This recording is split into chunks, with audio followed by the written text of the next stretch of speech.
Assalamualaikum warahmatullahi wabarakatuh. Waalaikumsalam warahmatullahi Waalaikumsalam wabarakatuh. warahmatullahi wabarakatuh. Baiklah, selamat pagi teman-teman semua dan Bapak dosen. Yang saya hormati Bapak dosen dan teman-teman semua yang saya muliakan. Eh, Baiklah, pada kesempatan kali ini kami dari kelompok 1 akan mempresentasikan mengenai kasus yang terkait dengan materi kelompok kami, yaitu hukum publik dan hukum privat. Sebelumnya saya akan memperkenalkan anggota kelompok saya. Yang pertama, Niken Ayu, yang kedua Muhammad Rafid Atala, yang ketiga saya sendiri Rafika Zatila sebagai moderator, yang keempat Siti Raudatul Jannah, dan yang kelima adalah Tiara Anggreni. Baiklah, masuk saja kepada kasus yang pertama terkait hukum publik akan dibacakan oleh Muhammad Rafid Atala. Kepada Rafid dipersilakan. Assalamualaikum. Dengar. Assalamualaikum warahmatullahi wabarakatuh. Waalaikumsalam warahmatullahi wabarakatuh. Perkenalkan, nama saya Muhammad Rafid Atala. Saya perwakilan dari kelompok 1. Ingin membacakan materi yang pertama, yaitu kasus terkait hukum publik. Hukum publik merupakan hukum yang mengatur hubungan antara negara dan perseorangan atau mengatur kepentingan umum. Beberapa hukum yang terkait dengan hukum publik salah satunya adalah hukum pidana. Di Indonesia, hukum pidana diatur dalam Kitab Undang-Undang Hukum Pidana atau KUHP. Kasus hukum pidana yang marak terjadi di Indonesia saat ini adalah pencemaran nama baik. Menurut bahasa Indonesia, pencemaran nama baik dapat diartikan sebagai perbuatan yang menodai atau mengotori nama baik seseorang. Sedangkan menurut frase bahasa Inggris, pencemaran nama baik diartikan sebagai defamation atau fitnah. Slander oral defamation atau fitnah secara lisan, dan libel written defamation atau fitnah secara tertulis. Tindak pidana pencemaran nama baik tidak mengenal batas wilayah serta waktu kejadian karena korban dan pelaku sering berada di negara yang berbeda. Tindak pidana tersebut dapat dilakukan hanya dari depan komputer yang memiliki akses internet tanpa takut diketahui oleh orang lain atau saksi mata. Contoh kasus yang terjadi baru-baru ini di Indonesia seperti kasus pencemaran nama baik yang dilakukan oleh drummer band Superman is Dead, IGD Ari Astina atau Jering SID. ID melaporkan Jering SID ke Polda Bali karena dituding melakukan pencemaran nama baik dan ujaran kebencian kepada Ikatan Dokter Indonesia. Laporan itu terkait unggahan Jering dalam Instagram pribadinya pada tanggal 13 Juni 2020. Jering mengunggah foto yang berisi kalimat tuduhan bahwa Ikatan Dokter Indonesia dan rumah sakit adalah kacung WHO lantaran kebijakan rapid test yang diberlakukan untuk para ibu hamil. Berikut tulisan unggahan Jering di akun Instagram pribadinya. Gara-gara bangga jadi kacung WHO, ID dan RS seenaknya mewajibkan semua orang yang akan melahirkan di tes COVID-19. Sudah banyak bukti jika hasil tes sering ngawur, kenapa dipaksakan? Kalau hasil tesnya bikin stres dan menyebabkan kematian pada ibu dan bayinya, siapa yang tanggung jawab? Tulis Jering dalam akun Instagramnya. Tak sampai di situ, dalam kolom keterangannya, Jering juga meminta agar ID dibubarkan. Atas laporan yang diberikan oleh ID Bali, Polda Bali kemudian melayangkan surat panggilan kepada Jering dan karena cukup bukti, Jering dinyatakan melanggar pasal 28 ayat 2 JO, pasal 45A ayat 2 Undang-Undang Nomor 19 Tahun 2016 tentang perubahan atas Undang-Undang Nomor 11 Tahun 2008 tentang Informasi dan Transaksi Elektronik atau ITE, pasal 64 ayat 1 KUHP dengan ancaman hukuman pidana selama 1 tahun 2 bulan. Solusi permasalahan dari pencemaran nama baik itu ialah di dalam dunia maya yang terjadi sehingga penggunaan kitab undang-undang hukum pidana atau KUHP sebagai salah satu penyelesaian masalah dianggap perlu didukung atau ditunjang dalam pelaksanaannya, yaitu dengan Undang-Undang Informasi dan Transaksi Elektronik atau UU ITE. Namun, seperti yang kita ketahui saat ini, UU ITE dianggap bermasalah dan perlu dikaji ulang. Revisi Undang-Undang ITE penting dilakukan karena sejak 2012 muncul propaganda yang digunakan oleh aktor-aktor politik di berbagai negara untuk memanipulasi opini masyarakat melalui jejaring media sosial seperti Twitter, Facebook, Instagram, dan YouTube. Agar terhindar dari jebakan pencemaran nama baik, menggunakan pasal 27 ayat 3 UU ITE dan fitnah pasal 310 sampai 311 KUHP, ada sejumlah hal yang patut diperhatikan. Yang pertama, sampaikan keluhan langsung ke produsen, penjual, atau pengelola melalui jalur resmi, terlebih dahulu melalui situs web, email, akun media sosial produsen. Yang kedua, keluhan yang disampaikan harus berdasarkan fakta, bukan opini. Yang ketiga, lengkapi fakta-fakta tersebut dengan bukti berupa foto, video, dan pindai atau scan dokumen saat ditulis di blog maupun media sosial. Yang keempat, semarah atau sekecewa apapun, hindari kata-kata menghujat yang membuat kita terjerumus menulis opini bukan fakta. Baiklah, sekian penjelasan materi dari saya. Saya kembalikan lagi ke moderator. Assalamualaikum warahmatullahi wabarakatuh. Baiklah, materi yang kedua mengenai kasus terkait hukum privat akan disampaikan oleh Saudari Tiara Anggraini. Kepada Tiara dipersilakan. Baiklah, saya Tiara Anggraini akan menyampaikan materi tentang kasus terkait hukum privat. Hukum privat adalah hukum yang mengatur hubungan antara sesama manusia, antar satu orang dengan orang yang lain dengan menitikberatkan pada kepentingan perorangan. Hukum yang terkait dengan hukum privat salah satunya adalah hukum perdata. Kasus hukum perdata yang banyak terjadi di Indonesia yaitu seperti bullying. Bullying berasal dari kata bully yang berarti menggertak dan mengganggu. Bullying sebagai penggunaan agresi dalam bentuk apapun yang bertujuan menyakiti ataupun menyulitkan orang lain secara fisik maupun mental. Bullying dapat berupa tindakan fisik, verbal, emosional, dan juga seksual.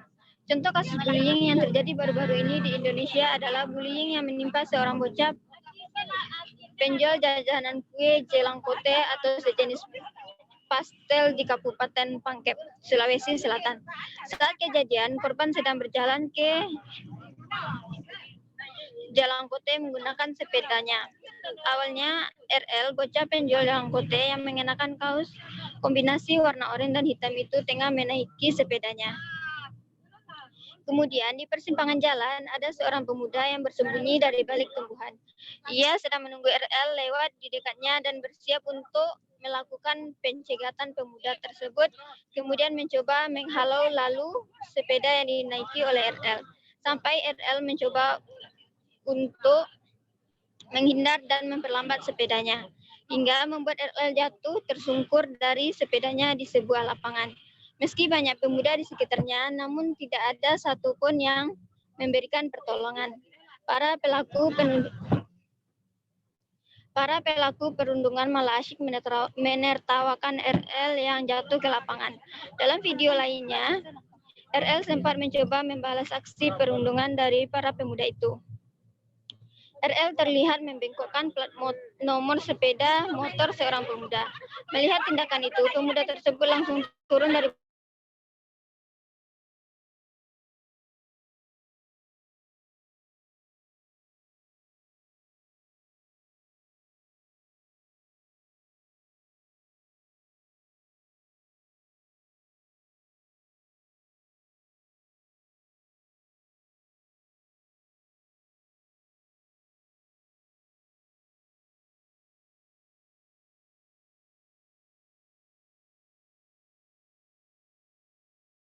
teman-teman sebaya yang menurutnya lebih bisa menerima dan senasib dan sepenanggungan. Yang kedua yaitu putus mata rantai pelaku dan budaya bullying. Biasanya budaya bullying diwariskan dengan sistem kaderisasi yang kuat. Motivasi senioritas adalah faktor yang terkuatnya. Untuk menghindari gejala tersebut, sebaiknya bimbinglah para remaja dengan mengadakan kegiatan bersama antar antara generasi tersebut maupun alumninya, dan buatlah suatu ikatan supaya berbentuk jalinan persaudaraan yang akan melahirkan kesadaran bahwa senior harus membimbing dan para junior harus menghormati seniornya. Yang ketiga, ajarkan cara mengantisipasi kekerasan, bukan melakukannya. Latihan bela diri misalnya merupakan salah satu alternatif pembentukan mental, spiritual, dan jasmani yang kuat. Yang keempat, tingkatkan kepedulian lingkungan sosial untuk mencegah praktek bullying. Sudah waktunya masyarakat ikut peduli dan melakukan pencegahan atas praktek bullying yang terjadi di lingkungannya. Yang kelima, dukung gerakan diet siaran televisi dan bermain gadget. Batasi anak-anak remaja menonton televisi dan bermain gadget, karena acara dan penampilan yang disiarkan televisi maupun internet ikut membentuk masyarakat pengaksesnya. Sekian materi dari saya kembalikan ke moderator. Terima kasih. Baiklah, terima kasih saya ucapkan kepada pemateri yang sudah menyampaikan materi dengan baik. Mungkin itu saja hasil dari diskusi kami mengenai materi ini. Selanjutnya, apakah ada di antara teman-teman yang ingin menanggapi atau bertanya? Kepada teman-teman dipersilahkan.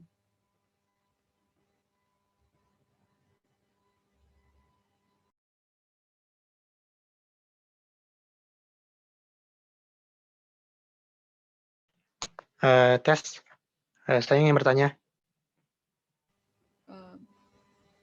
Ya, sebutkan namanya. Baiklah. Assalamualaikum warahmatullahi wabarakatuh. Perkenalkan, nama saya Aulia Ihsan dengan NIM 2004-2084.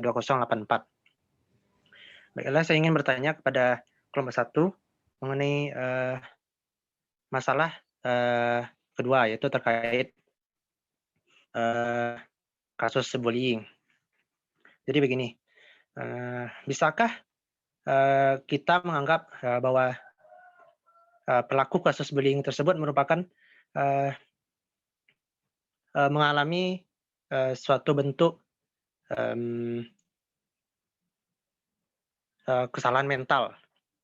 Jadi misalnya begini, kasus bullying itu bisa saja terjadi apabila ada orang yang terbuli, kemudian orang yang terbuli ini menjadi dendam, lalu melampiaskan kekesalannya kepada orang lain, orang yang lebih lemah daripada dirinya. Jadi menurut pendapat kelompok 1, bisakah kita anggap pelaku bullying ini mengidap gangguan mental terhadap kasus-kasus bullying yang terjadi? Terima kasih. Baiklah, terima kasih kepada Aulia Ihsan dan pertanyaan. Untuk menjawab pertanyaan terkait, saya ulangi pertanyaannya adalah, bisakah kita menganggap pelaku kasus bullying dianggap punya masalah dengan mentalnya? Terima kasih.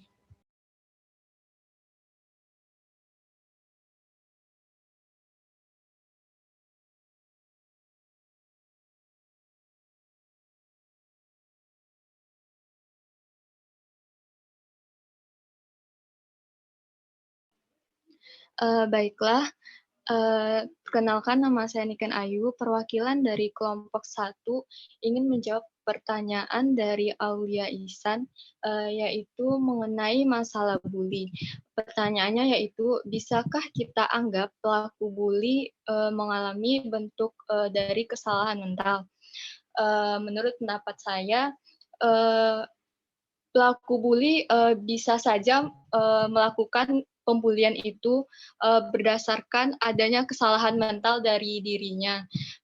Namun kalau kita melihat dari kasus yang kami paparkan, pelaku tersebut bukanlah mengalami kesalahan mental. Namun seperti kita ketahui bahwa bully sendiri itu bertujuan untuk keinginan seseorang untuk menyakiti atau benar-benar untuk menyakiti orang lain, bukan sekedar pemikiran saja, namun bully tersebut benar-benar harus menjadi kegiatan yang harus dilakukannya yang merupakan perilaku negatif yang dimiliki oleh seseorang yang berdasarkan yang perilaku tersebut berdasarkan dari terdapat dari perilaku tersebut bisa terjadi dari lingkungannya yang buruk atau lingkungan pertemanannya yang kurang baik atau mungkin dari orang tua atau melihat sifat atau kepribadian orang tua yang keras atau mungkin dan bully ini merupakan kegiatan untuk memuaskan dirinya karena ia menganggap menindas orang lain merupakan suatu perbuatan yang dianggapnya perbuatan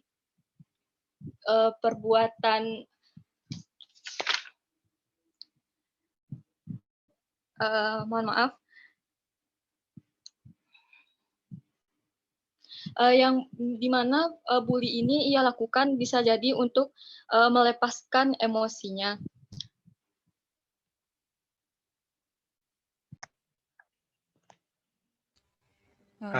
Jadi terhadap tanggapan Niken Ayu dari kelompok 1, menurut apa yang saya tangkap, jadi bully itu termasuk tindak kriminal. Jadi apabila anak-anak di bawah umur, misalnya anak-anak di bawah umur 15 tahun melakukan tindak bullying, apakah kita bisa menerapkan hukum-hukum kriminalitas terhadap pelaku tersebut? Dari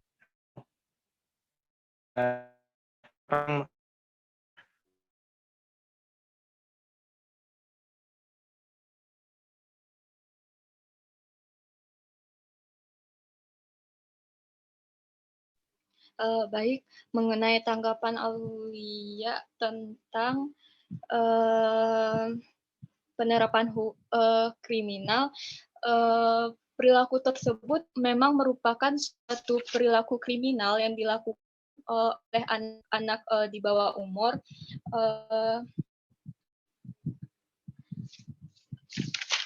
Perilaku tersebut memang merupakan perilaku kriminal. Namun untuk solusinya kita bisa anak tersebut bisa dilakukan pembinaan atau pembinaan yang dilakukan oleh pemerintah atau pihak berwajib agar pelaku dari bullying tersebut bisa menjadi lebih baik dan tidak melakukan tindakan-tindakan yang dapat merugikan orang lain, yang tidak merugikan orang lain lagi gitu. Baiklah, terima kasih kepada Niken Ayu atas jawabannya. Baiklah, saya akan menambahkan sedikit. Di dalam Undang-Undang Sistem Peradilan Pidana Anak, Undang-Undang Nomor 11 Tahun 2012 pada bab 5, anak yang umurnya di bawah 18 tahun bisa dipidana sebagaimana diatur pada pasal 69 mengatur tentang tindakan, sedangkan anak yang belum berusia 14 tahun hanya dapat dikenai tindakan. Berarti anak yang di bawah usia dari 18 tahun kesimpulannya adalah tidak bisa dianggap melakukan kriminalitas begitu. Baik, terima kasih atas jawabannya. Baiklah, apakah ada di antara teman-teman yang ingin menanggapi jawaban dari kelompok 1? Atau menambahkan jawaban? Kepada teman-teman, saya persilahkan.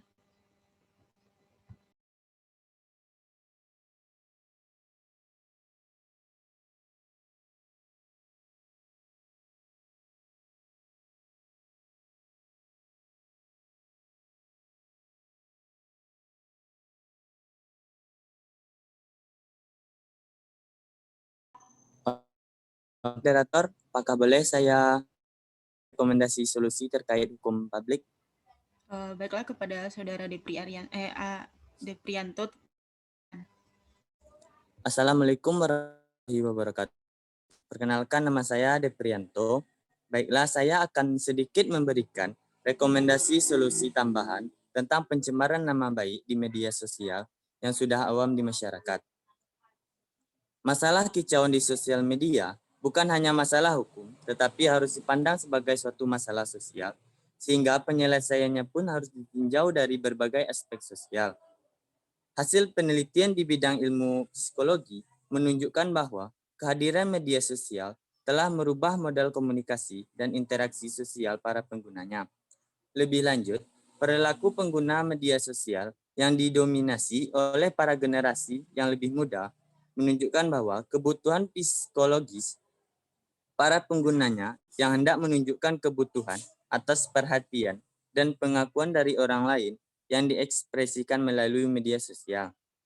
Memang sudah banyak aturan dan kebijakan yang dikeluarkan oleh pemerintah, seperti Majelis Ulama Indonesia mengeluarkan Fatwa nomor 24 tahun 2017 tentang hukum dan pedoman bermuamalah melalui media sosial. Meskipun bukan suatu produk peraturan perundang-undangan dalam hukum positif Indonesia, Fatwa MUI ini bertujuan agar umat Muslim dapat lebih bijak dalam menggunakan sosial media sebagai alat berkomunikasi. Namun, pada hakikatnya, kesadaran individulah yang saya rasa bisa merubah perilaku masyarakat yang mudah mencemar atau memberikan komentar buruk ke media sosial. Jika tingkat kesadaran individual, maka pencemaran nama baik atau pelontaran kata-kata buruk di media sosial dapat ditanggulangi.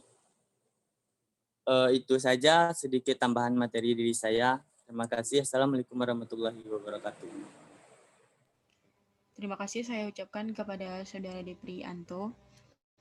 Selanjutnya, apakah masih ada di antara teman-teman yang ingin bertanya? Kepada teman-teman dipersilahkan untuk menyampaikan pertanyaan. Izin bertanya, moderator. Kepada Saudari Ramona Prayoga dipersilahkan.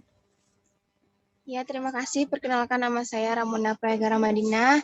Izin bertanya, jika terjadi suatu tindakan bullying di dalam keluarga, misalkan orang tua kepada anaknya sesama suami istri. Jadi apa yang bisa kita lakukan sebagai penonton, sebagai orang yang melihat tindakan tersebut? Apa yang bisa kita berikan pemahaman kepada oknum-oknum tersebut? Terima kasih. Terima kasih kepada Saudari Ramona. Saya persilakan kepada kelompok 1 untuk menjawab pertanyaannya.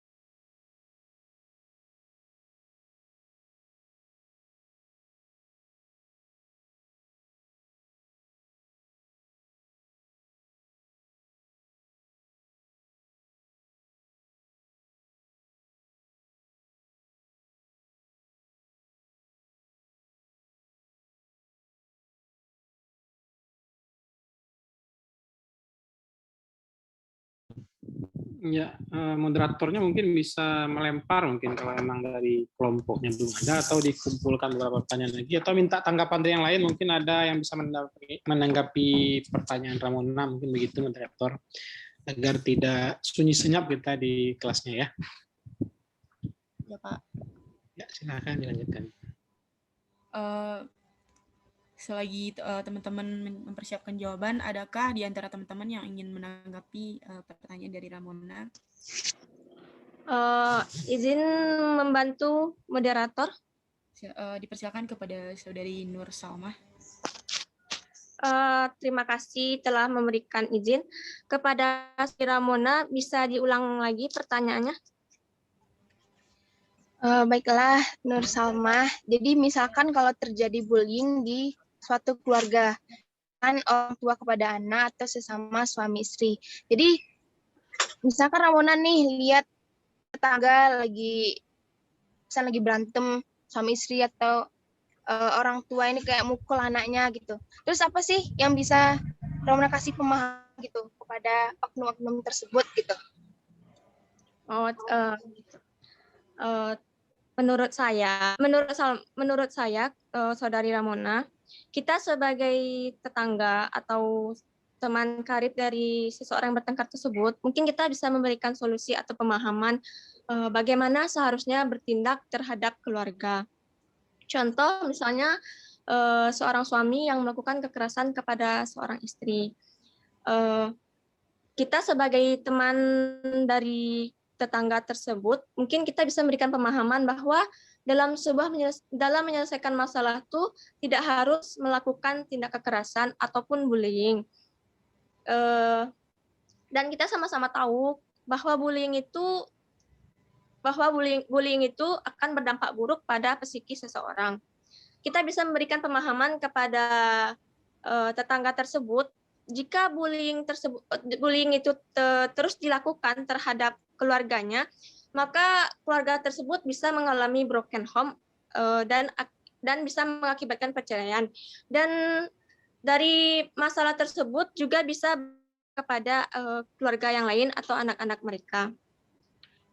Di sini tentunya kita sebagai tetangga hanya bisa memberikan pemahaman dan memberikan pendapat kita. Menurut saya kita sebagai tetangga tidak bisa terlalu jauh untuk masuk ke urusan keluarga tersebut. Tapi jika tindakan dari suami atau istri dalam keluarga tersebut sudah seperti tindak kekerasan yang bisa dikatakan kekerasan dalam rumah tangga, mungkin kita bisa membantu untuk melaporkan tindakan tersebut ke pihak berwenang dengan perantara dari dalam keluarga.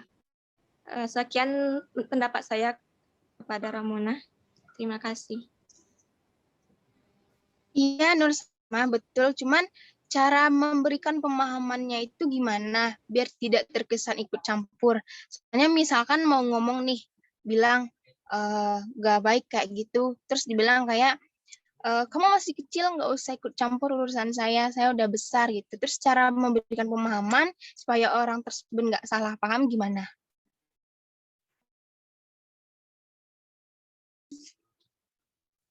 Kembali lagi menurut saya, Saudara Ramona, jika Saudara Ramona sudah memberikan solusi atau arahan kepada orang tersebut, dan jika orang tersebut merasa kita tidak perlu ikut campur dengan masalah yang terjadi di antara keluarga mereka, sebaiknya Ramona tidak terlalu ikut campur karena dari pihak tersebut dia tidak ingin.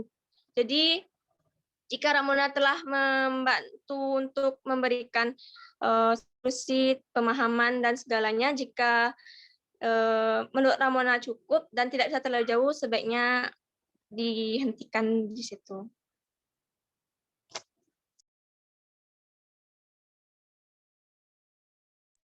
Bagaimana Saudara Ramona? Ya, terima kasih Nur Salma. Baiklah, terima kasih kepada Nur Salma dan Ramona Prayoga. Selanjutnya, apakah masih ada teman-teman yang ingin menanggapi jawaban dari Nur Salma terkait pertanyaan dari sampaikan tanggapan?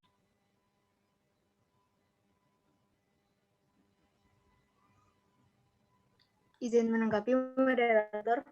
Kepada Saudara Nur Aini dipersilakan.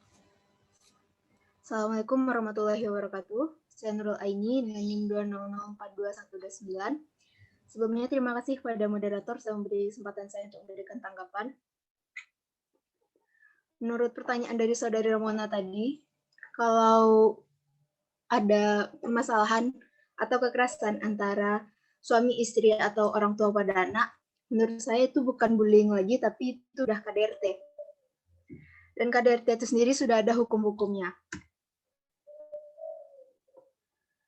Dan untuk pemahaman itu menurut saya kita sebagai tetangga tidak berkewajiban untuk memberikan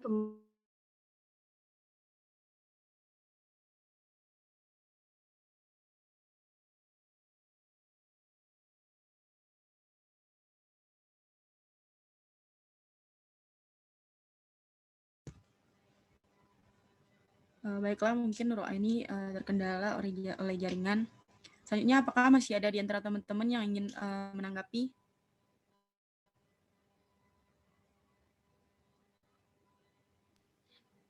Izin menanggapi moderator. Dipersilakan Ayu. Perkenalkan, nama saya Niken Ayu, perwakilan dari kelompok 1. Ingin menjawab pertanyaan dari Ramona terkait jika terjadi bully dalam keluarga, misalnya antara orang tua dengan anak atau antara suami dengan istri, hal apa yang bisa kita lakukan? Menurut pendapat saya, di sini apabila kita sebagai tetangga atau orang yang dekat dengan pelaku tersebut, maka kita sebagai tetangga harus mengingatkan dan memberitahu bahwa perilaku bully tersebut bukanlah perilaku yang dibenarkan. Dengan memberikan pemahaman juga bahwa bully terhadap anak akan menyebabkan anak tersebut dapat terkena gangguan psikologisnya ataupun fisiknya juga akan kena, dan dia pun juga bisa depresi, stres, jadi pendiam, merasa kayak nggak ada orang yang bisa untuk dipercaya lagi, atau dia pun sendiri merasa dirinya itu udah enggak berguna gitu. Maka dari itu kita berikan pemahaman kepada tetangga, kepada pelaku tersebut bahwa bullying terhadap anak ini tidak boleh dilakukan atas dasar beberapa hal yang akan menyebabkan anak tersebut menjadi depresi atau bahkan bisa bunuh diri, atau saat anak tersebut melihat orang tuanya sedang tidak baikan, itu pun akan mengganggu mental si anak, karena anak belum bisa secara emosional menerima apa yang terjadi di antara orang dewasa, karena anak pun sendiri pemikirannya masih labil dan harus dibimbing terus-menerus untuk diarahkan menjadi yang lebih benar, yang lebih baik gitu. Jadi sebagai tetangga udah seharusnya berkewajiban untuk memberikan solusi atau memberikan pengarahan dan nasihat kepada pelaku agar tindakan-tindakan yang seharusnya tidak terjadi itu tuh tidak benar-benar tidak terjadi dan harus sangat dihindarkan, mengingat beberapa efek untuk anak dan untuk dirinya sendiri. Sekian yang bisa saya tambahkan. Terima kasih Niken.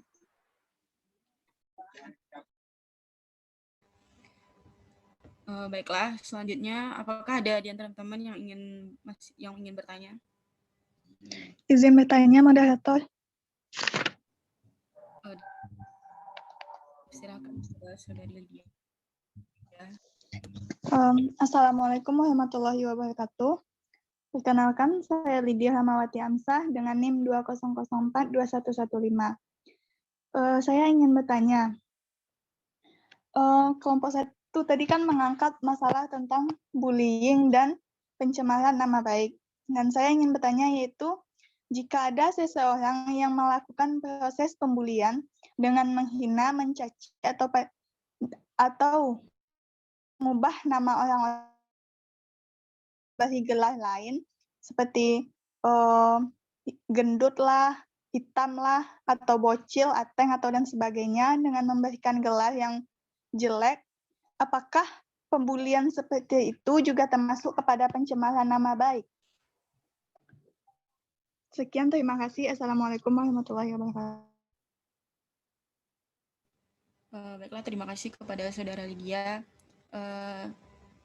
Saya persilakan kepada satu untuk menjawab pertanyaan yang disampaikan oleh Saudara Lydia, dan kepada teman-teman jika ada yang ingin menambahkan atau membantu kelompok 1 untuk menjawab, dipersilakan.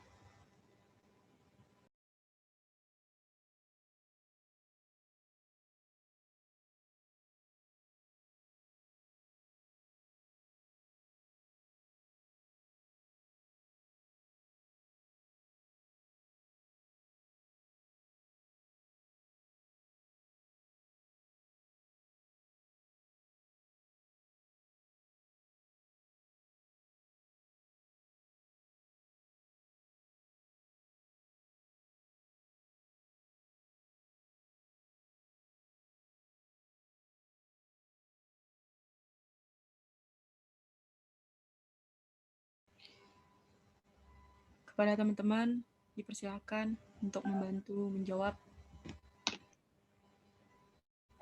Baiklah.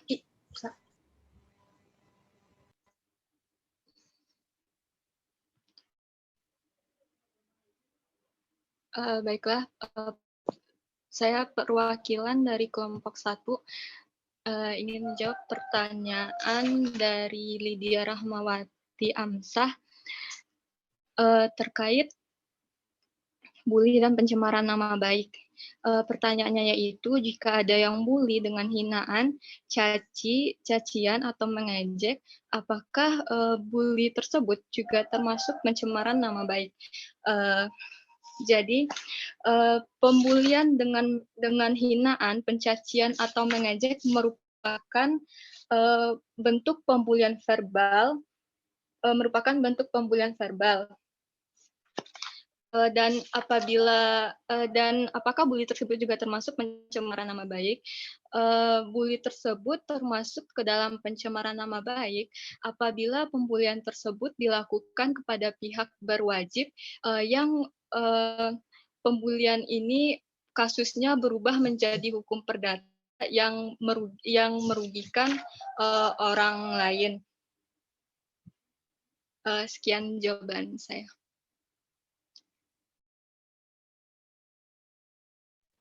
Terima kasih jawabannya Niken. Tapi yang aku tanya itu misalnya bukan mencaci tapi mengubah nama seseorang itu, apakah itu termasuk pencemaran nama baik juga? Di saat pembulian dia mengolok-olok dengan memberikan gelar nama lain gitu. Apakah itu termasuk kepada pencemaran nama baik juga? Terima kasih. Iya, kalau menurut pendapat saya, perilaku tersebut juga merupakan pencemaran nama baik karena seseorang merasa dirugikan atas tindakan yang dilakukan oleh orang lain terhadap dirinya. Baik, terima kasih jawabannya Niken.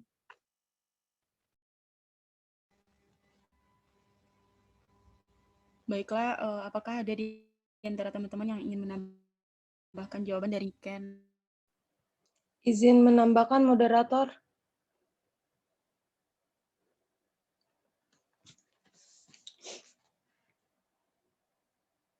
Tadi pertanyaan dari Lydia kan apakah kalau ngatain gendut itu apakah pencemaran nama baik atau melakukan bullying? Tentu saja iya, dan itu merupakan bentuk body shaming. Body shaming itu merupakan bentuk dari tindakan mengejek atau menghina dengan komentar seputar fisik yang meliputi bentuk, ukuran, serta penampilan seseorang. Dan itu masuk ke Undang-Undang ITE pasal 45 ayat 1 dan pasal 27 ayat 3 ancamannya pidana 6 tahun karena melakukan body shaming. Dan tentang pencemaran nama baik yang ngatain nama gitu, itu juga termasuk ke dalam pasal 3310 KUHP yang terdiri dari 3 ayat, yaitu tentang menista dengan lisan. Terima kasih. Terima kasih ya, Laudato. Baiklah, kepada teman-teman, apakah ada yang masih ingin bertanya? Kepada teman-teman dipersilakan untuk pertanyaannya.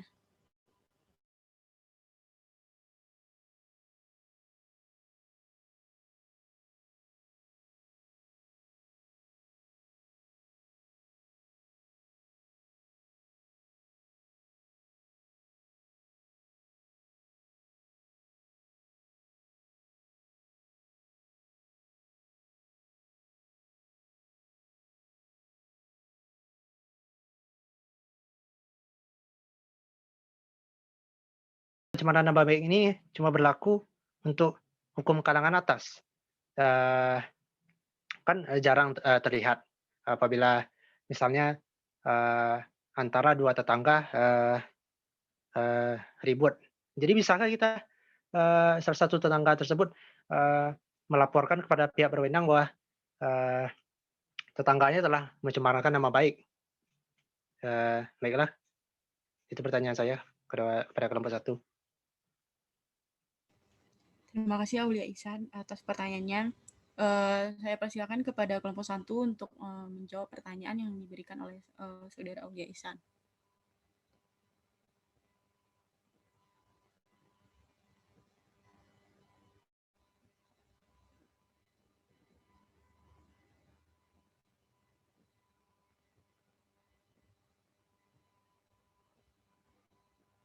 Dan kepada teman-teman yang ingin bantu menjawab, dipersilakan untuk menjawab.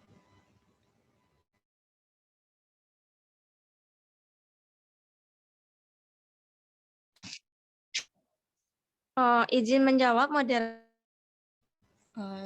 Dari Nur Salma. Izin terima kasih kepada moderator telah memberikan izin. Baiklah, saya akan membantu menjawabnya dari teman kita tadi. Menurut saya, perilaku pencemaran nama baik itu tidak terjadi hanya di kalangan atas saja, tetapi di dalam kalangan masyarakat juga terjadi. Namun, mungkin pada kalangan atas tersebut terlihat di media sosialnya atau karena dia mungkin karena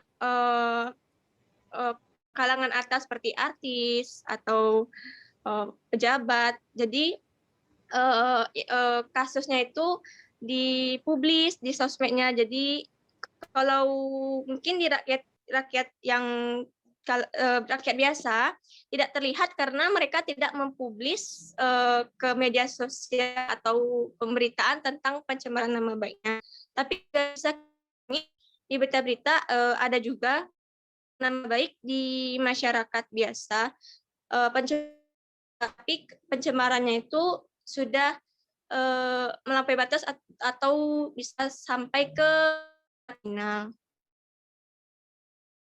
Pendapat saya kembalikan ke moderator. Terima kasih. Terima kasih saya ucapkan kepada Saudari Nur Salma. Selanjutnya dipersilakan kepada teman-teman untuk menanggapi ataupun menjawab.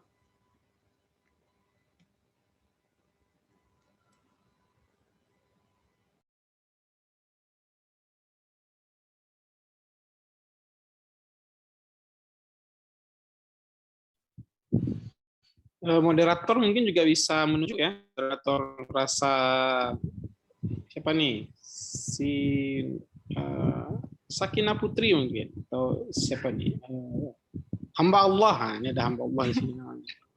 Nah, mungkin bisa ya ditunjuk lah siapa itu orangnya, coba diminta pendapatnya, bisa seperti itu juga ya, tidak. Jadi agar ini kita semua punya pendapat lah ya, pendapat masing-masing gitu. Nah, itu yang pengen kita keluarkan di sini semua ya, kita tumpahkan di kelas ini.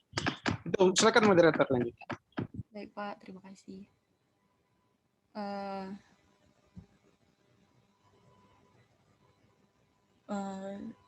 Saya ya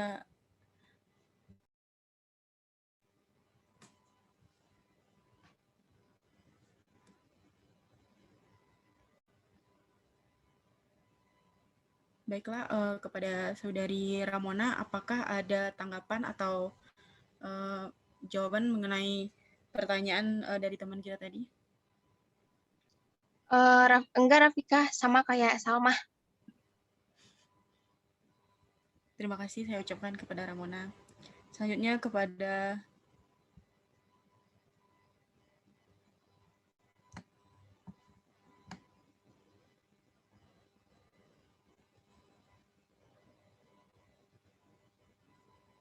Tiara Anggreni, apakah ada tanggapan atau ingin menambahkan jawaban?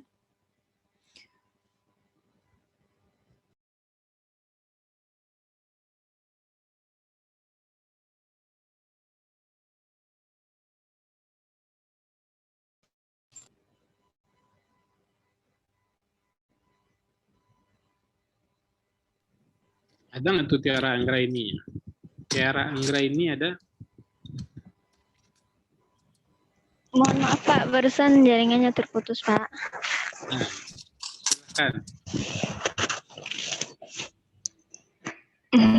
Tidak ada tambah jawaban Pak.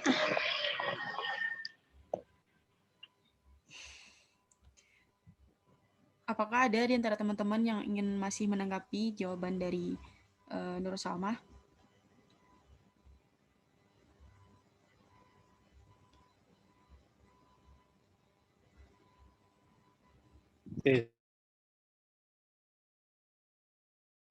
Jadi moderator bertanya itu apakah ada tanggapan. Jadi sebaiknya di forum itu kita coba menanggapi semampu kita lah. Jangan jadi sebisa mungkin kita tidak kalau memang sama mungkin sama sebenarnya ini Pak, ya sepakat ini karena ini gitu.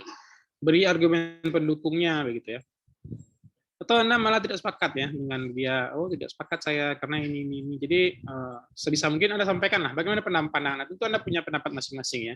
Saya dari 3 pertanyaan tadi dari Ramona tentang apa tadi yang pertama KDRT, saya sudah siap nih pendapat saya nih. Kemudian body shaming dari siapa tadi tuh yang pertama ya yang artis juga, terus body shaming yang gendut-gendut tadi itu ya Lydia ya. Nah, itu saya juga sudah punya tuh respon yang saya siapkan nanti gitu untuk kelasnya. Nah, kalau tidak curi oleh Anda nih respon saya nih. Saya berharap Anda mencuri pemikiran ini salah satu gitu ya. Jadi tentu Anda semua punya pemikiran masing-masing. Nah, itu yang saya harapkan dituangkanlah di sini begitu ya. Silakan dilanjutkan. Jadi saya harapkan ada pendapat masing-masing lah. Pemikiran Anda saja disampaikan. Atau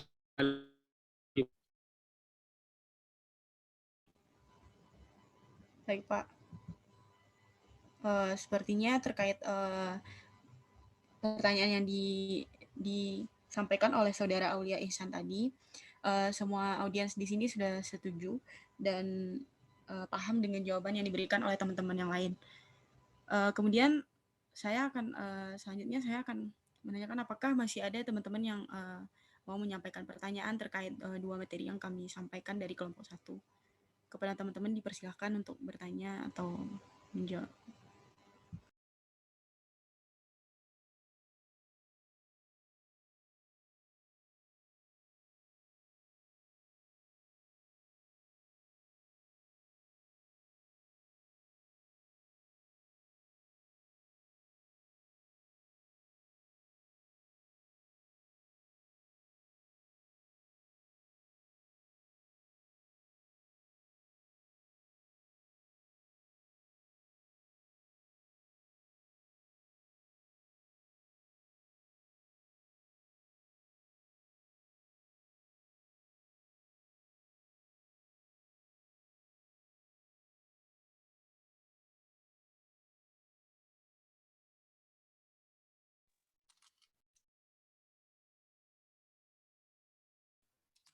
Nah, izinlah saya menambahkan lah sebelum curi pendapat saya moderator.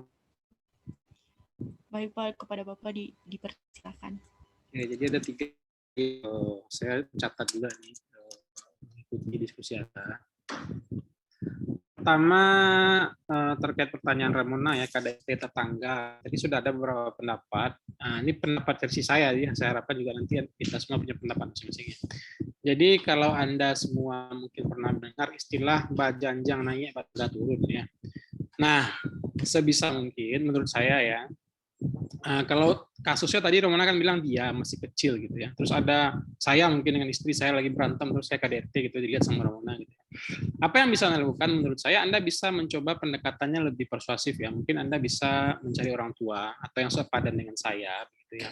Atau orang yang lebih tua daripada saya, Anda menyampaikan kepada mereka, Pak, siapa anu saya lihat seperti ini begitu ya. Sebaiknya jadi sebaiknya dilengkapi dengan bukti ya, tapi ya ini juga bisa jadi masalah nanti. Jadi beginilah, kita mengharapkan agar kita memberikan kita pengen musyawarah dulu lah. Gitu. Mungkin kelihatan, mungkin apa yang kita lihat tidak seperti yang sebenarnya terjadi. Mungkin saya terlihat sama Ramona memukul tangan saya kena ke kepala istri saya gitu ya. Sebenarnya saya lagi gali gaman, mungkin Anda tahu ya sama istri saya, lagi bercanda sama istri saya gini-gini gitu. Tapi dilihat perspektifnya berbeda gitu. Nah, itu juga diperlukan komunikasi dulu. Jadi kita perlu klarifikasi dulu, komunikasi dulu, dan kalau memang Anda merasa Anda tidak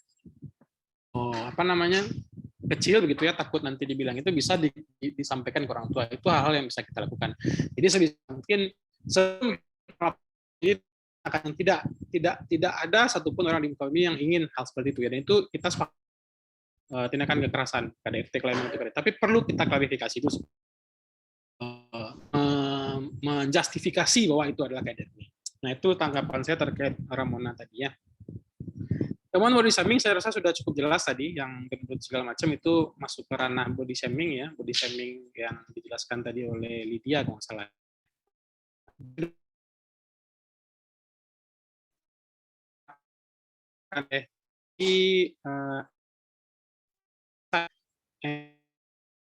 Di artis yang banyak ya, tadi salah satunya pendapatnya karena ya salah satunya betul, saya sepakat juga itu karena dia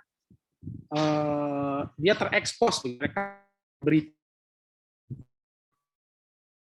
banyak juga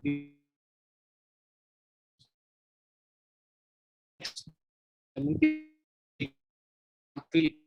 Anda mengadakan misalnya Anda tanya ke lurah mungkin ada nanti atau ke kepala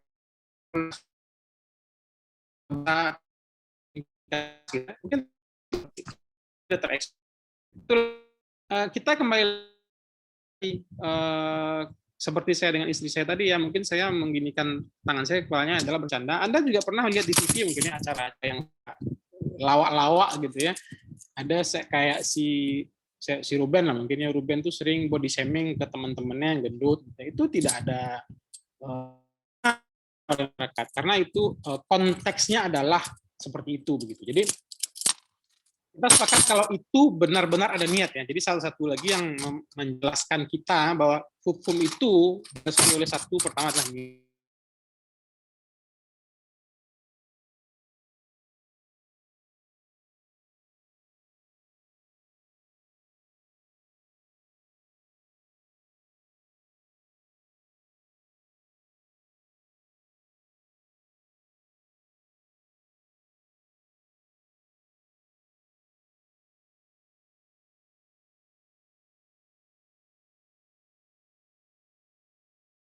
ya, saya langsung jawab saja ya. Waalaikumsalam warahmatullahi wabarakatuh. Lydia, jadi maksud Anda kenapa ini coba ini kan yang disamakan persepsi ini. Saya tidak cukup paham nih pertanyaan sebenarnya.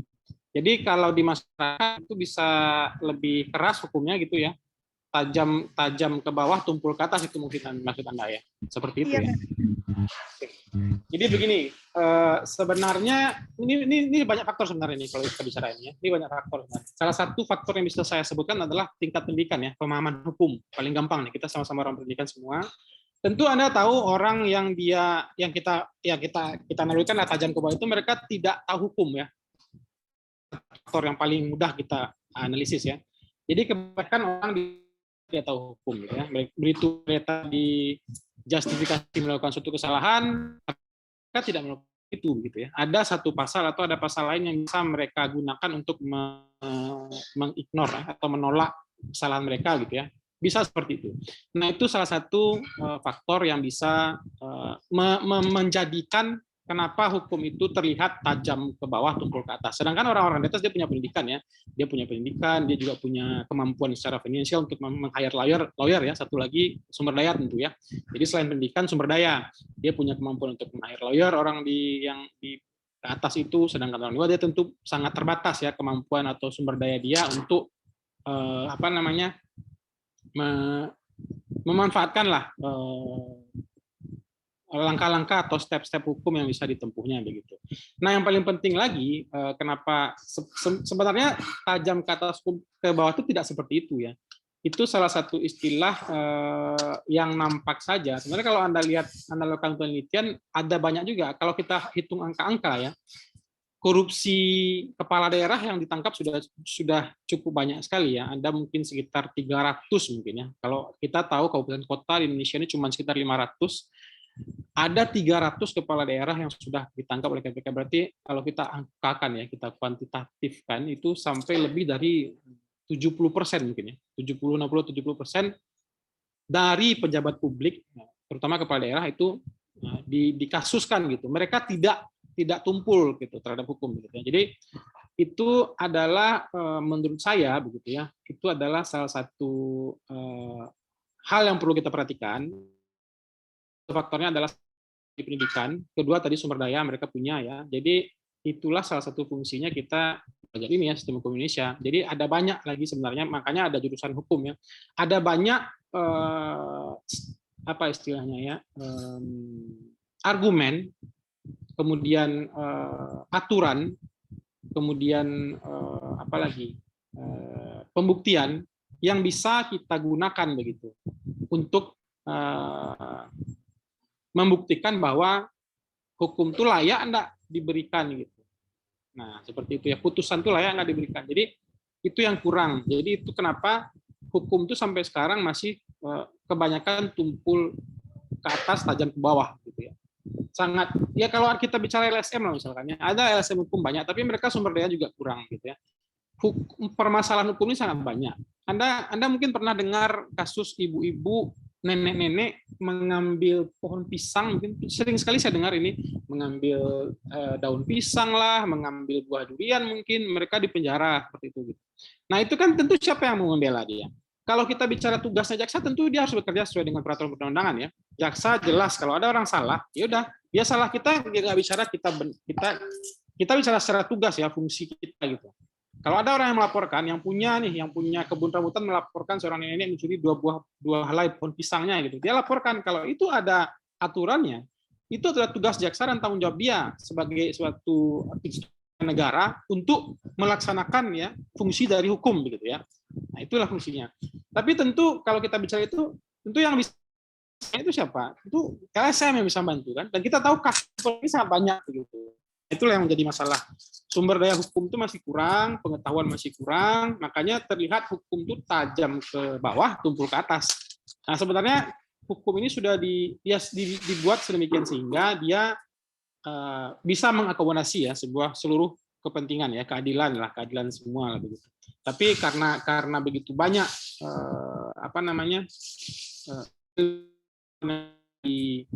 dipakai gitu, ditelaah begitu agar kita bisa memaksimalkan fungsi hukum. Nah itu yang membuat dia terlihat seperti tumpul ke atas, tajam ke bawah. Nah, itu ya kurang lebih ya Lydia ya. Jadi perlu pendidikan yang penting sekali sebenarnya, perlu pendidikan ya, edukasi kepada masyarakat yang paling penting ya. Oke, mungkin itu dari saya moderator. Terima kasih. Terima kasih Pak. Terima kasih. Saya ucapkan kepada Bapak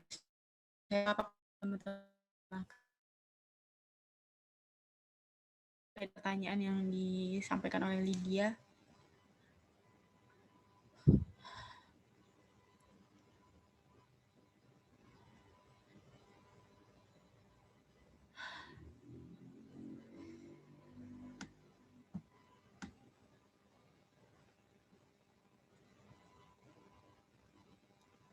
Kepada Saudara Fajri Valentino, apakah ada ingin menanggapi jawaban dari Bapak yang disampaikan barusan?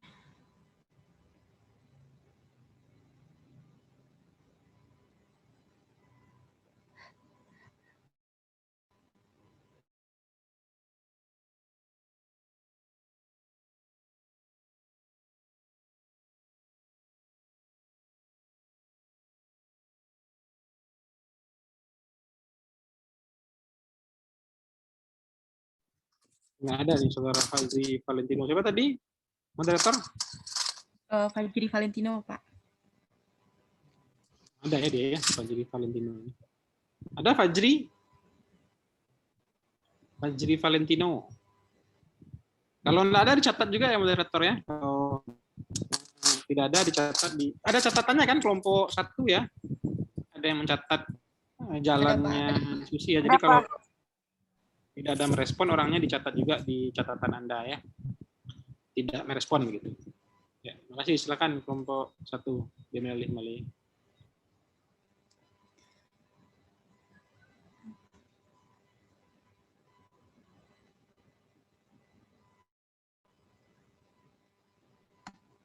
Baiklah, apakah ada yang masih ingin menambahkan jawaban? Kepada teman-teman, diharapkan untuk menyampaikan pendapatnya pada diskusi pada kali ini.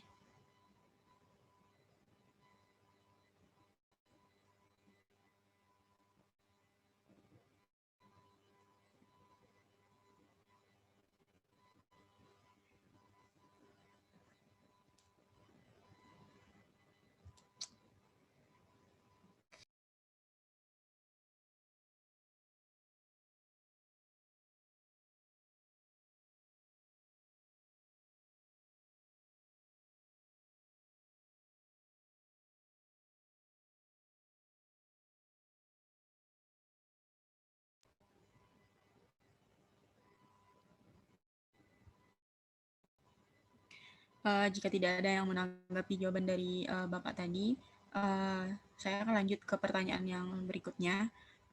Apakah ada teman-teman yang ingin bertanya terkait materi kasus hukum publik dan privat?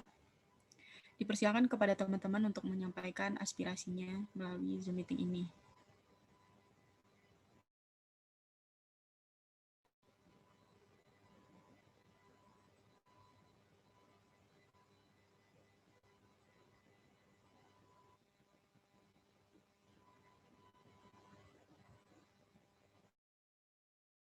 Nah, sambil menunggu, coba kita ambil absen dulu deh, moderator. Izin ya, moderator ya. Iya, Pak. Nah, saya ambil absen sebentar. Ada 2 yang minta izin tapi ini. Sebentar, kita pertemuan 4 Mei ya. Oke, Anissa Salsabila ada? Anissa Salsabila. Ada ya? Aulia Anissa Fitriani ada? Aulia Anissa Fitriani. Nggak ada? Aulia ya. Bagas Dwi Putra ada? Ada.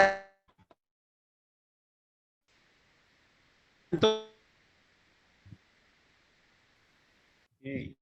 Desi Susanti ada? Desi Susanti. Ada Desi Susanti? Ada ya? Desi Susanti ada. Dwi Andini Sukma Wijaya ada? Hadir, Pak. Ya, Dwi ada.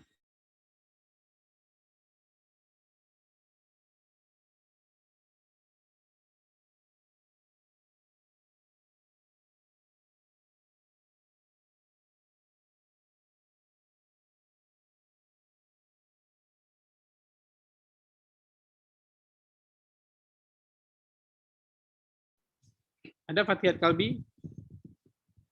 Enggak ada ya. Fathiat Kalbi. Oke, Hanifah Nilau Putri ada? Hadir, Pak. Ilham Aldi Pratama ada? Hadir, Pak. Ilham ada. Irsan Rahma Putra ada? Hadir, Pak. Lydia Rahma Amsyah ada ya? Mawati Amsyah ya? Ya, Lydia Rahmawati Amsyah ya? Iya, Pak. Muhammad Eka Putra ada? Hadir, Pak. Muhammad Rafid Atallah ada? Ada, Pak. Nabila Azara Putri. Ada Nabila? Nabilah Azara Putri ada? Nabilah Azhara Putri. Ada ya? Niken Juliandri ada? Hadir, Pak. Niken Ayu ada ya? Nur Salma ada? Ada, Pak. Nurul Afni. Ada Nurul Afni ya? Ada, Pak. Nurul Aini. Ya? Nurul Aini. Nurul Aini. Nggak ada Nurul Aini ya? Oh, dia yang keluar tadi ya? Oh, Fathiat ada nih. Keluar zoomnya. Nurul Aini, Raihan satu lagi ya. Nurul Aini ada. Olivia Dwi Ruselda ada? Hadir, Pak. Puput Sari Bulan. Hadir, Pak. Ada, Pak. Rafika Zatilah. Nabila ada, Fatihat ada. Nabila hadir, Pak. Aulia Nisa hadir, Pak. Ada Nabila. Tunggu. Nabila Hadir, Azara Pak. Putri ada? Aulia Nisa, Pak. Aulia Nisa ada. Aulia Ada, Pak. Nisa. Lihat hadir. Aulia Nisa Fitri. Iya, Pak. Anissa Salsabila. Ada ya. Desi Susanti. Hadir, Pak. Ada Desi. Hadir, Pak.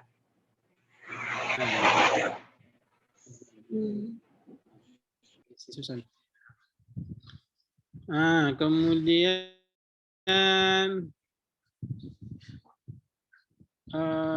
Raihani Lutfia. Hadir, Pak. Ada? Ramona Ya, Pak. Proega ada ya? Hadir, Rifki, Pak. ada Rifki. Sakinah Putri Azarah. Hadir. Hadir, Pak. Siti Wahyuni. Siti Radatul Janah ya. Hadir, Pak. Safiyah Hadir, Ilyas. Safiyah Ilyas. Tiara Anggreni. Hadir, Pak. Wahyu Yendra. Hadir, Pak. Ada Wahyu Yendra. Nah, sudah ya. Silakan. Ya, satu yang hadir berarti ya. Nah, ini 35 nih kelasnya. Silakan dilanjutkan moderator. Anissa Salsabila nggak hadir? Atau kemana Anissa? Oke, silakan dilanjutkan moderator. Terima kasih. Baik, Pak.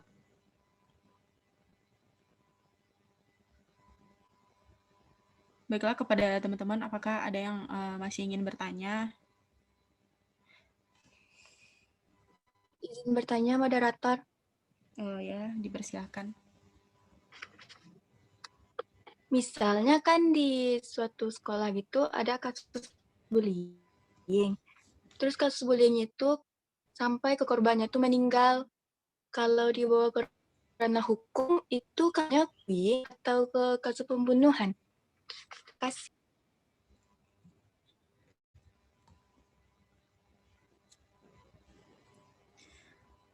Baiklah, kepada kelompok 1 dipersilakan untuk menjawab pertanyaan, dan kepada teman-teman jika ada yang ingin menambahkan atau membantu menjawab dipersilakan.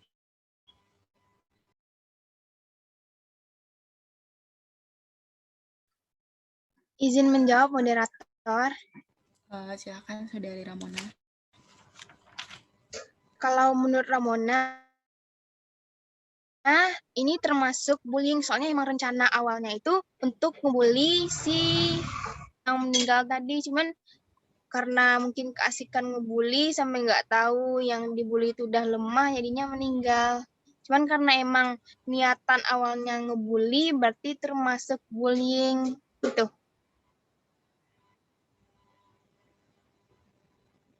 Baiklah, kepada Saudara Ramona, terima kasih atas jawabannya.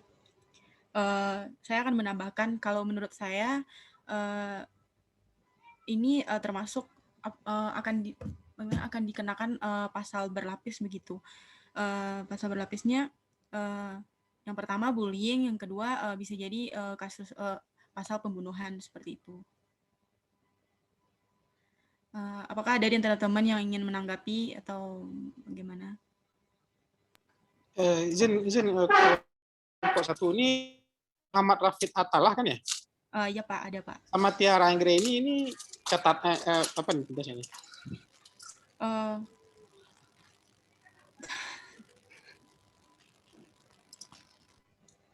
Nah, cobalah saya minta pendapat dulu. Coba saya minta pendapat yang dua ini dulu dari kelompok 1. Tiara Anggreni dan Rafid Atalah. Silakan. Bagaimana pendapatnya nih? Tiara dulu deh, habis itu baru Rafid.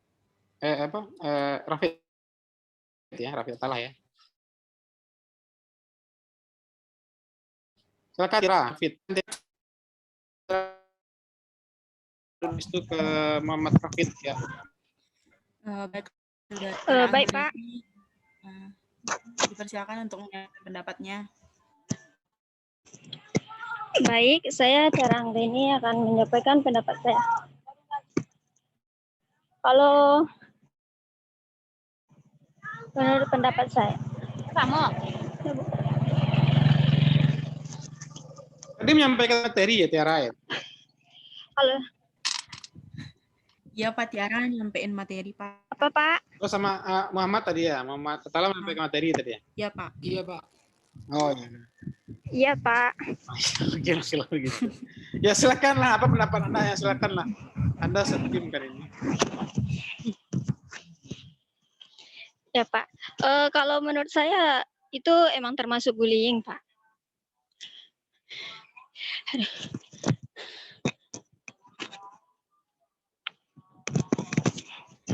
Apa argumennya tuh Tiara bullying ya?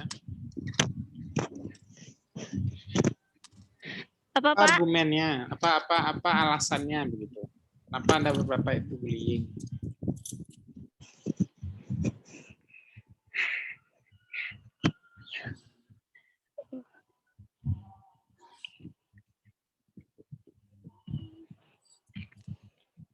Atau gini lah mungkin ya. Jadi saya coba Etos ini lalu lah. Silakan di siapa tadi lagi nih? Rafid atau ada tambahan dari Rafid, silakan.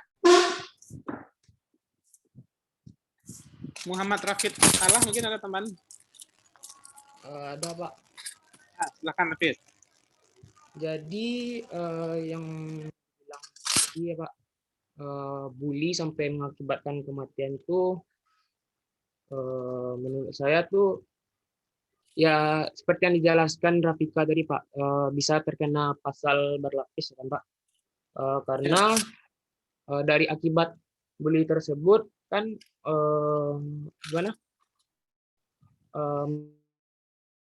mengakibatkan gangguan mental terhadap korban gitu Pak. Jadi korban merasa tertekan dalam batin, tidak ada tempat pengaduan, solusi dari korban sendiri itu bunuh diri. Jadi menurut saya itu bisa dibilang pembunuhan yang tidak terencana lah Pak, gitu Pak. Maksudnya itu saya niat awalnya itu nggak sampai untuk membunuh gitu Pak. Cuma untuk melampiaskan kesenangan pelaku untuk yang sekedar membuli gitu Pak. Ya. Tapi tidak tahu dampak akibat dampak ke depannya jika korban mengalami kematian. Jadi menurut saya bisa dikenakanlah pasal berlapis gitu Pak. Oke, junto ya dia ya. Iya Pak. Pasal berlapisnya apa nih? Junto ya? Junto kan? Anda tahu nggak istilah junto itu? Oh, Jo itu tahu nggak Anda? Atau Anda berpikir itu ajo-ajo? Nggak ya? Tahu ya arti Jo ya? Junto ya? Nah, saya coba share screen lah nih. Nah, saya oke, silakan ditutup dulu kelompok 1. Saya coba menambahkan sedikit sebelum kita tutup kelas. Baiklah, terima kasih kepada teman-teman yang dan Bapak sudah mengikuti diskusi ini dengan baik. Saya selaku kelompok 1 sebagai moderator memohon maaf jika ada kata-kata atau perbuatan yang kurang menyenangkan. Saya tutup. Assalamualaikum warahmatullahi wabarakatuh. Waalaikumsalam warahmatullahi wabarakatuh. Terima kasih ya kelompok 1 ini. Kelompok 1 ini menarik materinya nih. Dan saya suka sekali dengan studi kasus Anda. Harapkan ya. Bisa lihat screen saya? Bisa, Pak. Bisa, Pak. Bisa, Pak. Ini kelompok 1 ya. Punya 2 kasus. Saya harapkan yang lain nanti kurang lebih seperti ini juga lah. Ada kasusnya gitu ya, permasalahannya, solusi permasalahan. Pencemaran baik gitu ya, sampaikan ke produsen, penjual, jadi ada solusinya di sini ya. Nah, inilah yang disebut dengan kasus di sini. Nah, ini kan ada Jo nih. Jerix dinyatakan melanggar pasal 8 ayat 2, JO pasal 45A ayat 2 Undang-Undang 19 tentang perubahan atas Undang-Undang Nomor 11 2002 tentang informasi dan elektronik. Pasal 4 ayat 1 KUHP, ancaman pidana penjara selama 1 tahun. Jadi JO ini jadi pasal berlapis. Nah, antara kasus, ini kasusnya sudah menarik, sudah jelas. Kita buat diskusi ini kepada Anda, untuk Anda yang berikutnya juga, gitu ya. Ke depan, akan moderatornya bisa menggali kasusnya berbagai macam perspektif, dan untuk audiens juga kita tetap fokus ke kasusnya begitu. Jadi tadi kan sebenarnya kita tetap di fokus ya di bullying ya, di body shaming itu masih di konteks ini. Tapi coba kita lihat kasusnya detail. Misalkan di sini nih. Kira-kira menurut Anda, ini tolong dicatat ya moderator, si siapa namanya? Jerix ya. Jerix ini yang membuat dia dikenakan pasal ini. Apa sih kira-kira menurut Anda? Statement yang bagian mana? Ya, silakan. Menurut saya Jerings ini yang membuat Jerings masuk penjara ini karena dia menyebut dalam komentar postingan Instagramnya menyebut ID merupakan kacung WHO dan menuntut agar ID ini dibubarkan. Menurut saya seperti itu, Pak. Oke, catat ya. Oke, jadi menurut Dini tadi ya? Dini namanya ya? Iya, Pak. Dwi ya, Dwi Andini ya. Oke. Jadi gara-gara bangga jadi kacung WHO, ID dan rumah sakit seenaknya mewajibkan semua orang akan melahirkan di tes COVID-19. Banyak jika hasil tes sering ngawur ya. Jadi ini saya sepakat nih. Atau yang lain ada sanggahan. Jadi memang salah satu statement yang buruk ini adalah kacung ya. Padahal kita tahu ID itu adalah organisasi independen ya. Dia organisasi Ikatan Dokter Indonesia. Mereka pun independen. Pemerintah pun minta pendapat ke mereka. Mereka tidak terikat dengan pemerintah. Mereka adalah ikatan profesi ya. Jadi mereka punya struktur organisasi profesi untuk dokter dan mereka tidak terhubung dengan WHO gitu ya. Jadi begitu si Jering ini membuat si ID ini seolah-olah dan rumah sakit juga ya seolah-olah jadi kacung WHO, seolah-olah ID dan rumah sakit ini di bawah WHO gitu. Nah itu yang menjadi masalah. Ternyata tidak seperti itu. Ini tidak fakta yang dia sampaikan. Ini yang jadi masalah ya, bukan fakta ya. Jadi tadi ada di bawah ya disebutkan ya. Pertama sampaikan fakta bukan opini gitu ya. Nah ini dia ya. Jadi dan solusinya menarik. Ini bukan fakta, ini opini dia dan ini malah menyesatkan begitu. Ini yang jadi masalah. Kira-kira kalau nih, nah ini sekarang saya tanya ke Anda. Kalau Anda pengen juga nih membuat seolah-olah ID dan rumah sakit ini adalah terlalu dipengaruhi lah ya, kita nggak pengen menyebut kata kacung gitu. Apa kira-kira statement Anda? Misalkan Anda menjadi Jerings ini, Anda kan kita kan wajar aja ini kan manusiawi nih. Manusiawi karena kita berpendapat bahwa ya tesnya sering ngawur gitu kan. Dulu persentasenya kecil 33%, kemudian orang dibilang COVID nggak COVID, kemarin yang negatif besoknya positif, kemarin positif langsung aja negatif, tesnya sampai 7 kali positif, yang ke-8 kali sangat banyak bukti jika hasil tes sering ngawur, kenapa dipaksakan? Nah, itu saya pikir nggak ada masalah ya.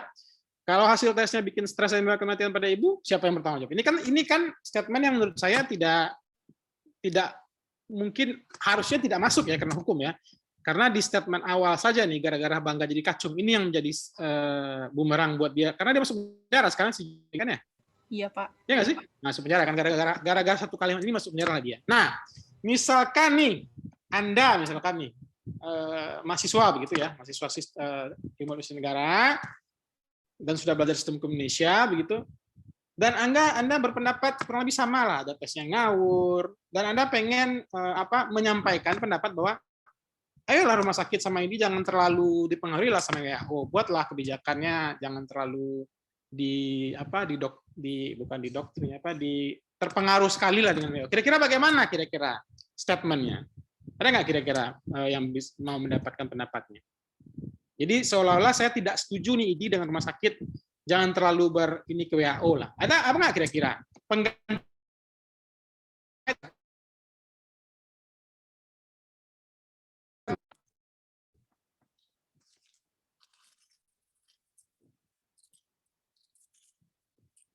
Silahkan. Nggak akan ditangkap polisi kita ya. Ini kita belajar. Jadi kalau belajar ini nggak apa-apa kita bicara gara-gara ini saya upload YouTube nggak apa ya karena kita belajar. Oh ini enaknya membagikan semua orang melahirkan tes COVID karena konteksnya kita belajar. Jadi Anda menyampaikan pendapat pun tidak ada masalah karena itu konteksnya belajar gitu. Kita tidak dalam untuk menyerang WHO, ID dan rumah sakit gitu ya. Ini berbeda dengan Jerings ini karena dia memang niatnya itu dibuktikan dengan beberapa kali di komentar juga dia minta ID dibubarkan gitu kan. Nah ini kita secara jelas kita tujuan kita belajar di sini. Jadi komentar Anda adalah pembelajaran kita semua. Ya. Silakan komentarnya silakan. Izin menjawab Pak. Siapa namanya? Silakan gimana kira-kira. Nama saya Nur Salma. Izin saya cara lain dari ini supaya tidak nama baik, mungkin kita membuat sebuah artikel menceritakan bagaimana apa yang kita rasa dari atau permasalahan yang terjadi selama ini, mungkin dengan melampirkan bukti-bukti dari kasus apa yang dia lihat selama ini, mungkin Pak. Menurut pendapat saya seperti itu Pak. Terima kasih. Terima kasih ya, dicatat ya, nomor 1 ini menarik nih pendapat Salma. Jadi menurut Salma, ya udahlah kita bikin satu artikel lah, mungkin kita cari seseorang yang ya mungkin agak editorial lah ya. Si Jirix kan juga orang banyak duit nih. Dia cari editor di Bali kayak gitu ya, yang bisa membuat suatu kalimat yang baik lah. Yang intinya dia kritik nih, ID rumah sakit janganlah terlalu mengakomodasi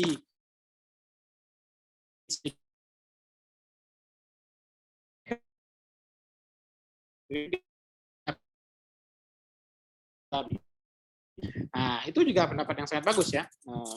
Mungkin ada bagus sekali ya di Nur Salmah ya. Nah, saya sepakat sekali dengan itu. Itu salah satu contoh yang bisa ditempuh ya. Jadi bisa seperti itu, dia bisa melakukan dia bisa meng-hire lah seorang editorial untuk membuat suatu artikel dan melampirkan bukti-buktinya gitu ya. Misalkan ya bukti-bukti itu bisa banyak sekali dari misalkan dari negara yang lain mungkin punya kebijakan yang lain dan itu lebih dapat diterima oleh masyarakat gitu kan. Nah, itu kan seperti contoh yang baik tuh. Nggak harus dengan kritik yang statement yang keras, terlalu keras ini. Ya, bagus sekali ya bersama. Yang lain mungkin silakan atau bisa nggak? Tapi ada juga masalahnya nih kalau kita nggak konteksnya kalau mahasiswa ya Nur Salma yang lagi dia punya ya, Anda tahu lah pendapat yang ratus juta mungkin ya, jadi dia bisa bayar editorial. Tapi kalau kita sebagai mahasiswa yang cuma punya modal pendidikan, kita nggak kira-kira saja, kira-kira apa ya kan dia ya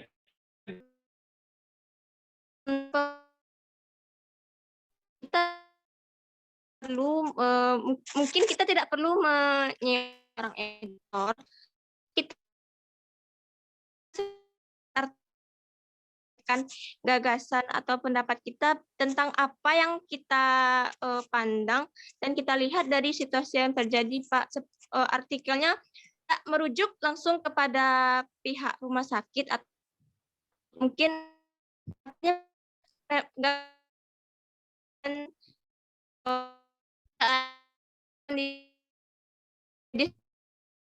mungkin seperti itu Pak. Ya bagus ya Maya. Jadi bisa seperti juga seperti itu. Kita buat sendiri, kita bisa buat artikel dan menuangkan gagasannya. Itu sangat sepakat sekali ya. Tapi masalahnya sekarang mungkin seperti inilah.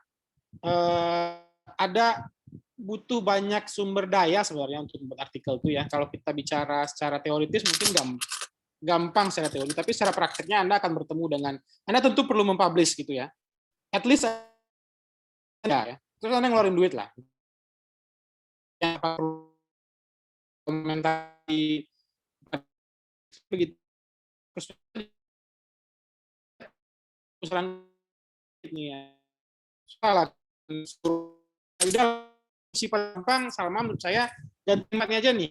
Saya sampaikan aspirasi saya di Twitter lah kurang lebih seperti itu ya. Nggak seperti ini. Yang tahu ini ya tapi apa begitu. Tapi tetap pengen di Twitter lah sekalimat. Silakan. Pak. Ya, silakan. Mengenai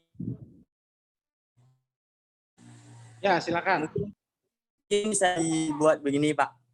Walaupun sudah berada di bawah naungan WHO atau ID, seharusnya pihak rumah sakit harus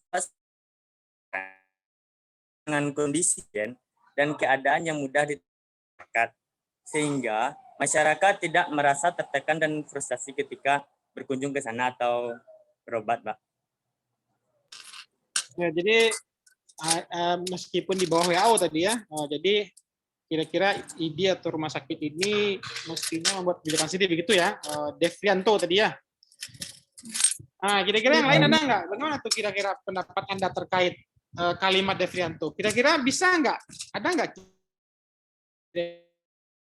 Bukan fakta, ya kita bawa ke sini nih. Bukan fakta, tapi opini. Kemudian tuhannya tidak ke produsen, penjual, pengelola melalui resmi gitu ya. Ketiga, fakta tersebut bukan berupa foto, video, pindah scan gitu ya. Saat ditulis di blog maupun di media sosial. Semara dan sebagainya jadi kata-kata menghujat dan membuat kita terjerumus ke menulis opini bukan fakta. Kira-kira menurut Anda ada nggak? Silakan yang menambahkan.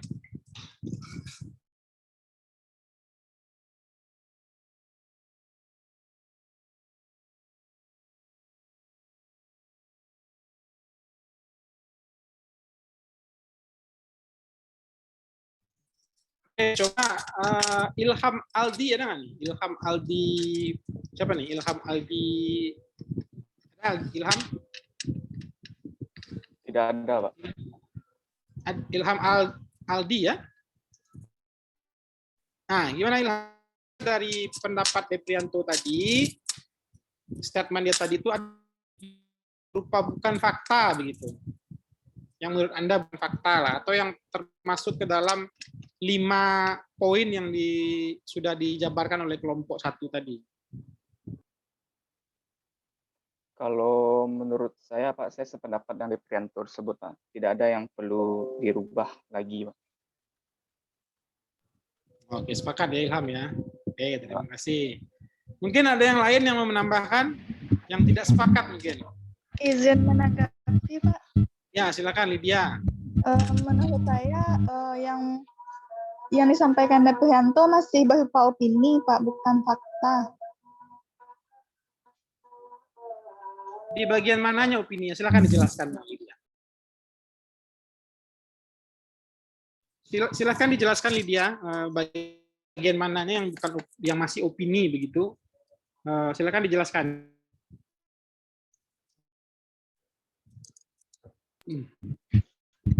Di bagian yang Devrianto bilang, tunggu Pak. Mana?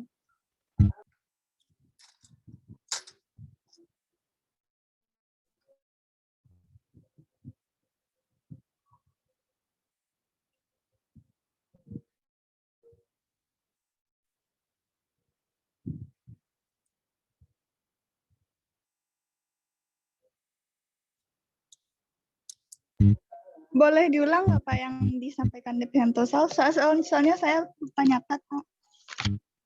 Kalau kata Devrianto tadi, kalau tadi kan mungkin bahasanya adalah walaupun WHO walaupun ID dan RS di bawah rumah sakit di bawah WHO, tapi rumah sakit atau ID bisa membuat kebijakan ya, kebijakan tersendiri begitu terkait pengelolaan tata kelola di rumah sakit atau di pelayanan kesehatan lah kita sebut. Seperti itu kurang lebih ya, Pak Devrianto ya? Iya, Pak. Nah ya, silakan Lydia. Maaf Pak, saya salah. Berarti sudah Pak Devrianto ya? Juga mau tutup ya. Sudah jam 12.20. Jadi satu yang jadi bukan fakta di dalam rumah sakit dan ID itu di bawahnya WHO itu masih belum fakta begitu ya. Kenapa? Karena kita tahu WHO itu organisasi dunia. Rumah sakit dan ID itu tentu tunduk kepada pemerintah Indonesia. Kalau kebijakan sesuai dengan WHO, ya tidak ada masalah begitu ya. Anda contoh sekarang misalkan vaksin gitu ya, rekomendasi vaksin Sinovac tuh nggak ada di vaksin WHO kalau nggak tahu ya. Itu belum lulus vaksin Sinovac, dipakai di Indonesia kan. Sekarang vaksin yang dipakai disuntik ke saya itu saya sudah divaksin 2 kali minggu kemarin. Jadi kalau kita jadi kuliah semester depan, saya sudah divaksin gitu ya. Yang divaksin yang disuntik ke saya itu Sinovac nama vaksinnya, dan itu tidak rekomendasi dari WHO. Artinya bukan tidak rekomendasi ya, artinya tidak dapat green card lah, green light lah dari WHO. Nah itu menunjukkan bahwa pemerintah Indonesia, apalagi rumah sakit dan ID mereka tetap melaksanakan vaksinasi menggunakan Sinovac, walaupun itu tidak bertentangan dengan WHO. Nah itu ya, jadi yang masih belum fakta salah satunya yang disebutkan oleh Devrianto adalah WHO, rumah sakit dan ID di bawah WHO. Itu yang belum sebelum fakta. Itu bisa menjadi satu yang salah ya. Jadi mungkin bahasanya mungkin walaupun WHO adalah organisasi di dunia gitu ya, yang istilahnya punya organisasi dunia yang dipercaya di bidang kesehatan gitu ya, dalam merekomendasikan, ya mungkin bahasanya merekomendasikan ya kebijakan-kebijakan tertentu, tentunya harusnya rumah sakit dan ID punya kebijakan lain melalui misalkan jejak pendapat ke masyarakat dengan bukti-bukti ilmiah yang ada begitu ya, sehingga kebijakannya itu bisa lebih diterima oleh masyarakat. Mungkin seperti itu ya kalimatnya. Kurang lebih seperti dari saya. Jadi harapannya tentu tidak menyinggung ID dan tidak menyinggung siapapun. Tapi saya kan WHO ID jangan sedikit-sedikit WHO bilang A, ID juga bilang A gitu. Seperti itu ya. Nah, demikian ya mahasiswa sekalian, saya harapkan kelompok ke depan, jadi moderatornya itu kita coba gali kasus Anda gitu ya. Jadi kita gali kasus Anda seperti tadi saya coba, Jirix itu bagian mana, itu seperti itu boleh, atau seperti tadi juga. Tapi saya harapkan lebih menggali lah kasus kita gitu. Jadi kita bicara kasus dan digali lebih dalam gitu ya. Karena Anda sudah bahas materinya di sebelumnya gitu. Sudah dibagi juga ya. Oke, demikian. Jika ada pertanyaan terkait hukum publik dan privat, ada silakan. Tidak ada ya? Ada? Oke, kalau tidak ada kita ada silakan Lydia. Tidak, Pak. Oh, tidak. Oke, kalau tidak ada kita bisa akhiri kelasnya ya. Terima kasih atas partisipasi Anda. Saya harapkan minggu depan bisa lebih hidup diskusinya. Banyak maaf bila ada kesalahan. Wassalamualaikum warahmatullahi wabarakatuh. Pak, ya, kelompok. Iya, silakan. Minggu depan kita tampil, Pak. Minggu depan libur kan? Libur nggak minggu depan? Belum ada ini. Kalau libur ya, kalau libur ya kita libur, berarti kita ikuti inilah itu yang pemerintah lah, arahnya pemerintah. Oke ya gitu ya. Nanti kita lihat pengumumannya minggu depan, belum ya nggak tahu saya kan bersama kita cek deh bersama lagi. Baik Pak. Kemudian kelompok 1 catatannya ya nanti grup. Cuman revisinya juga nanti diperbaiki revisinya. Nah, satu saya lupa nih. Tapi nanti mungkin saya perbaiki lagi ke depan. Saya cuma mau sharing ini nih. Bentar. Jadi saya punya catatan gitu ya. Saya punya catatan Anda ini gitu. Saya harapkan nanti nanti lah minggu depan saya jelaskan sebelum minggu depan. Jadi saya harapkan nanti setiap Anda bisa hadir lah. Intinya kan ini main hadir ramai semua nih. Jadi hadir nanti dan memberikan pendapat Anda di situ. Saya berikan 50% klien kita berasal dari diskusi kita gitu ya. Oke, itu saja. Terima kasih partisipasinya. Kelompok yang merekam nanti tolong dikirim ya. Rekamannya Anda upload aja ke Google Drive, nanti kirim linknya ke saya ya. Iya, Pak. Oke, terima kasih kelompok 1 dan partisipasinya. Assalamualaikum warahmatullahi wabarakatuh. Waalaikumsalam warahmatullahi wabarakatuh. Waalaikumsalam.